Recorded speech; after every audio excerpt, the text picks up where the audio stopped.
Good morning, students, and welcome once again on my channel. Let's learn together. So, I had told you in the earlier video on the last lesson where we had looked at the concept of importance of a language for a community. I said that I would be in my next video dealing with some of the indications, incidents, and important quotations from the text and try to find out the supposed interpretation of that, right? Keeping them in the broader context of the story. So let us first begin by revising the important concepts that we dealt with in the last unit. In the last video, we talked about that how French language is being banned by the German forces in the districts of Lorraine and Alsace. We also see the teacher M. Hamel being adorned in his best dress. We also look at how there is an unusual quietness in the school when France approaches the school. We also talked about how Hamill very dedicatedly and patiently explained the importance of language to the people, to the students, and the other commoners of Alsace.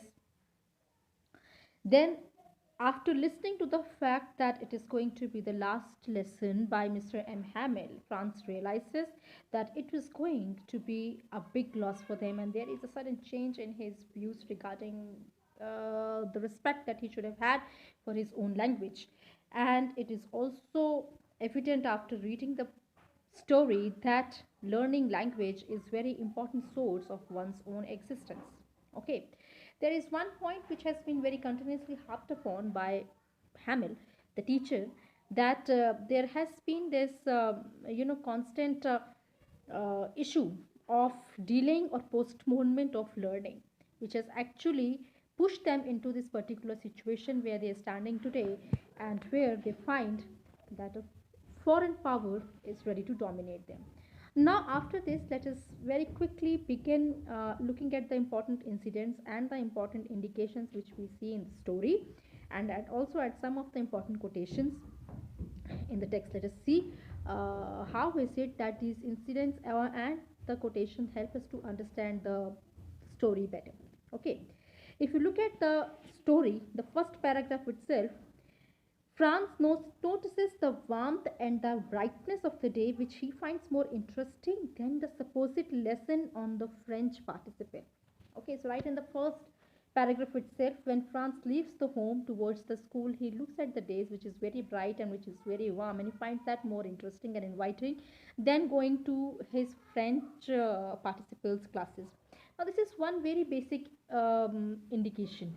This particular beginning of the chapter is very contrived, and it is very much consciously evoked, because very soon as the story will progress, we're going to see that how often students and teachers and other commoners have found other things more important in their life than learning the chapters, or learning their languages, or learning their school studies, or making themselves academically more progressed, right? So they have found other things more important than learning. Okay, this is the notion with which the story begins. So please notice that how this beauty of the day is very starkly going to be contradicted by the stark and a very bleak reality which is going to dawn upon not just on France but on other people of Alsace also. In the second paragraph, there is a reference to the notice board and a large crowd around it. Okay, so it has given all the bad news so far. It has said that, and the incident can be seen as premonition for a worse news which is about to happen in the story.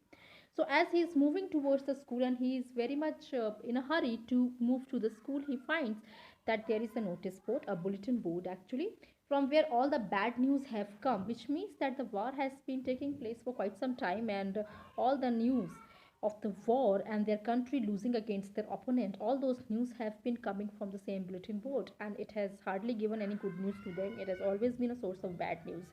So when you look at this particular incident also, you see it as a premonition of the approaching bad news, which is in fact worse than the other bad news.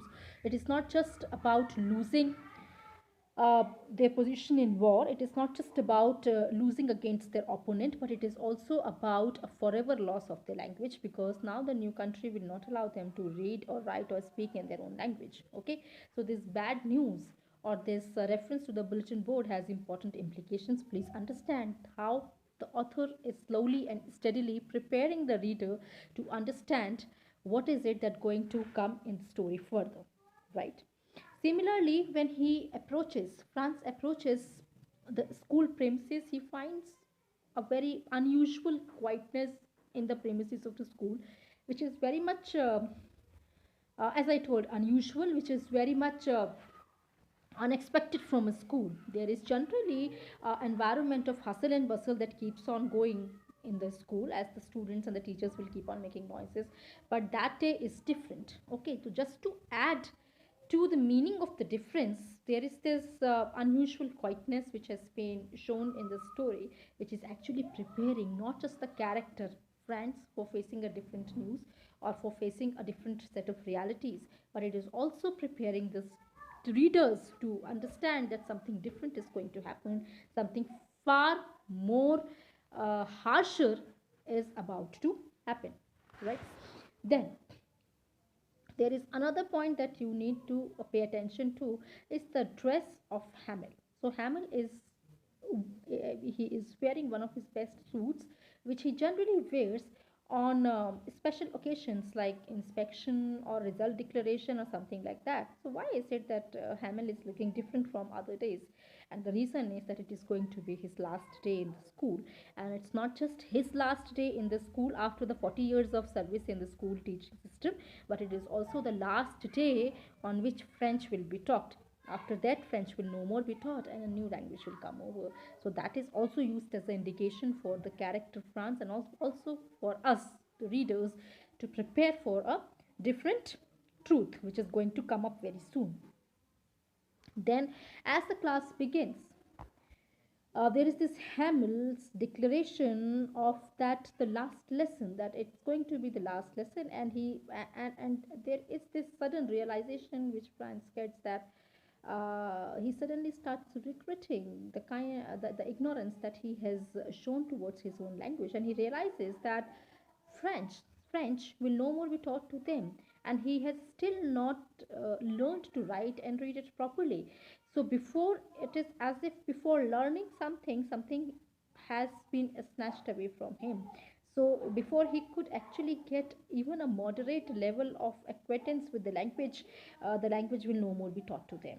Okay, so then he starts regretting the fact that the language is no more going to be their zone, right? Now let us try to look at some of the important quotations in the textbook. So still now we have seen certain indications which have been important, and you also understand that as an advanced reader, you look at these indications as important premonitions of the story to come. Okay, let's look at some other important quotations now. While delivering the lecture on French language, Hamel says, and I quote, "When a people are enslaved, as long as they hold fast to their language, it is as if they had the key to their prison." Unquote. Now, how do you look at this particular quotation? Understand this quotation carefully. The language here is given the metaphor of a key, and this key is that of a prison where a people are kept as slaves. Okay, now understand the whole thing. This whole condition of political domination, where Germans have overtaken French, is like as if all the French people have been kept inside, or they have been put inside a jail, they've been put inside a prison. So, and of course, if they are within a prison, they would be locked. So, from where are they going to get the key? The key is actually their language. So, if they remember their language, if they know their language, if they have complete acquaintance on their language, then it is as if they have the key to the prison, to the lock of the prison, which they can unlock, with which they can unlock themselves and come out of it. This is how important a language is for a community. So then you must also understand the nature of enslavement.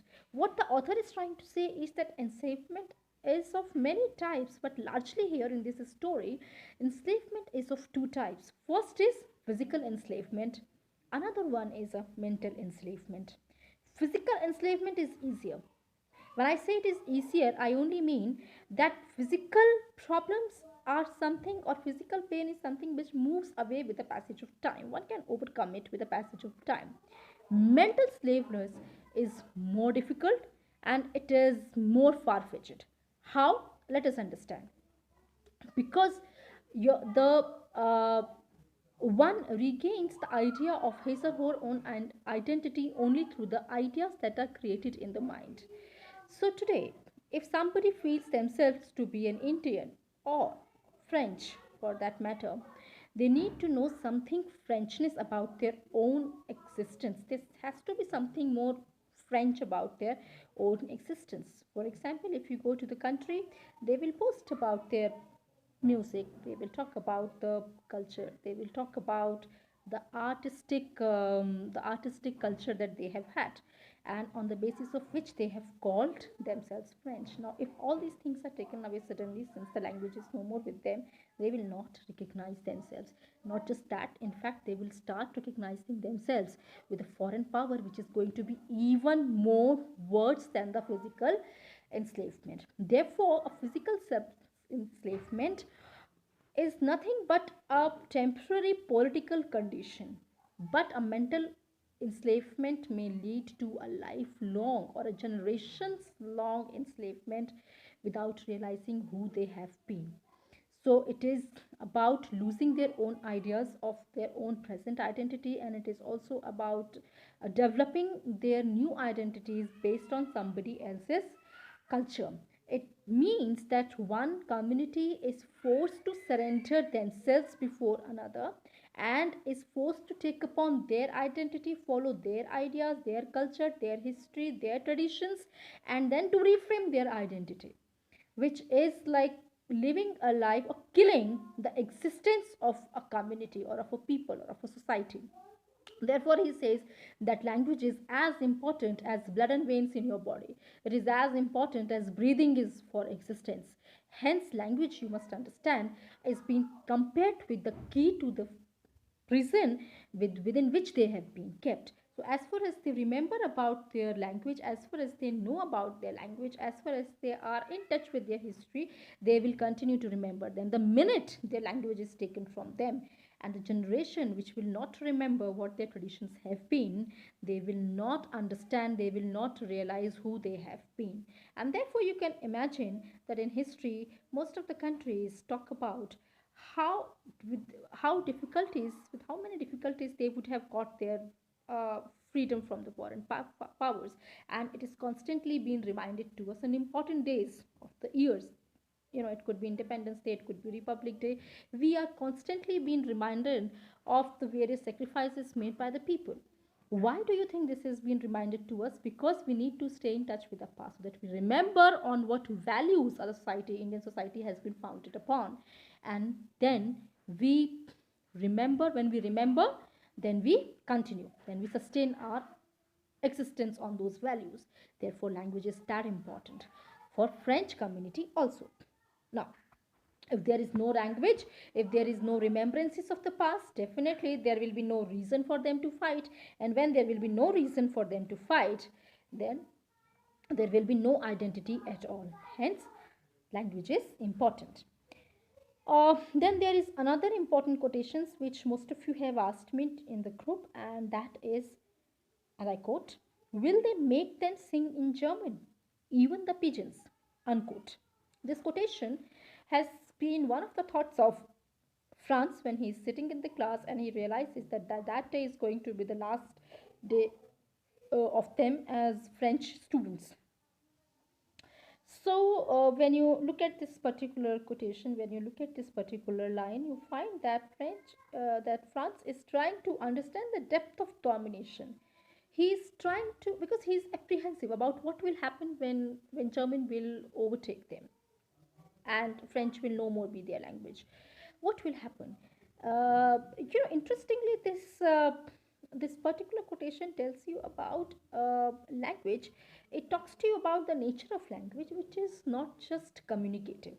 It is not just, as I told you in my last video also, it is not just the collection of certain words and the framing of the sentences and the collection of certain grammatical rules. In fact, language is far more than that. It is a way of life. Okay, it is very much in the air. As I told you, it is the Frenchness of them. It is uh, how they talk, how they think, how they behave, how they conduct themselves with each other. And then Frenchness is not just in language. Frenchness is very much in the food that they eat. It is very much the way they think. It is very much in the festivals that they create. It is very much in the common history that they share. It is in their heroes, in the heroic acts that would have been committed by their predecessors, maybe, right?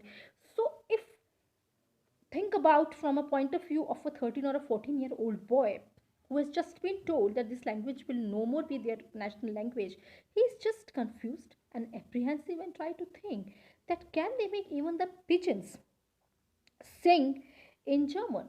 Pigeons singing in German means can they change so much and so depth? Can they change the history and traditions and belief systems and everything by changing the language? Well, the answer is yes, they can. If this continues to happen for a number of years, definitely there will be a point when a society will continue to forget them. You can imagine yourself and compare yourself with the people of your own families 2 generations back. Say, if you talk to your grandparents, they would have clearly a far more knowledge of community than you or the people of your generation may have. Okay, because they would have read their literature in a different way. They would have celebrated their festivals, and the sense and the reason of celebrating festivals. Today you and me might be celebrating festivals, but we might just be following certain practices, but then the meaning inherited in them is known to only certain people. Okay, because they have a different kind of exposure to the culture. All that loses away, all that is lost away once the language goes away, right? So this particular quotation refers to the apprehension of this school going boy, France, who is just trying to think, can everything so much, it's like it is very much within the crust of their soils. It is very much within the environment of the districts Alsace and Lorraine. It is very much within their minds. It is as if the skin of the body. It is very important. Everything reflects Frenchness. Everything reflects Frenchness. So will they be able to erase everything within a few days by just removing one language? So he's just thinking about it, and then thinks, can the pigeons also be made to think, or can the pigeons be made to sing in German? So he's just trying to think to what level, to what depth the domination is going to be about, right? Then, in one of the last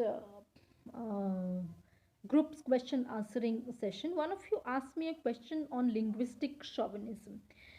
Well, when we talk about linguistic chauvinism, let us first talk about the word chauvinism. What does that mean? And when you look at the word chauvinism, it comes out to be a very strong belief system, or a very strong, sometimes unreasonably strong belief system, uh, which talks about one's own superiority over others. And it could be with respect to anything. It could be with respect to language, religion, history, gender, caste, creed, color, race, ethnicity, whatsoever. Okay, so chauvinism is nothing when one unreasonably thinks of their own superiority over others. Okay, so when we're talking about linguistic chauvinism, it is definitely linked with the idea of considering one's own language far more superior, unreasonably superior than the language of the another country. Now the question was that, is this story an example of linguistic chauvinism? Well, it depends from which perspective the question is being asked. If it is asked from the perspective of the French people, I would say no. I don't think there has been even a single indication in the story which says that that Hamel or other students or France or any other student or the commoner sitting at the backbenches in the classroom feel that their language is superior to others' language. They're not finding their language superior to others, they're only finding their language beautiful and important for their existence. So there is a difference between finding your language important for yourself and finding your language superior to others. But if the same question is being asked from the German's point of view, well, then to a certain extent, I would say that yes, there is this linguistic chauvinism because they are imposing their own language upon other with a purpose. First, to highlight the importance and the superiority of German over French, and secondly, to erase the complete history of French community, isn't it? So, yes, they have been linguistically chauvinistic in that way. Germans have been linguistically chauvinist, but as far as the French people are concerned, I would say they're just trying to save the language to themselves because they want to save their own existence. I, I would just highlight the point that for them, or in fact for any community in the world, any, even if it is the most prehistoric community still present in the modern world, the language is going to be first and foremost important cultural agent for them. So I wouldn't really call it linguistic chauvinism from French's point of view, but to a certain extent, it could be a chauvinistic attitude shown by the Germans toward the French. So think about these ideas further along the lines that I've just told you, and please leave your question. It's a humble request, kindly leave your questions in the comment box so that I can answer them. I'll be more than happy to take each one of your questions and answer them. Till then, keep reading, keep thinking, keep growing. Thank you so much. Have a wonderful day ahead.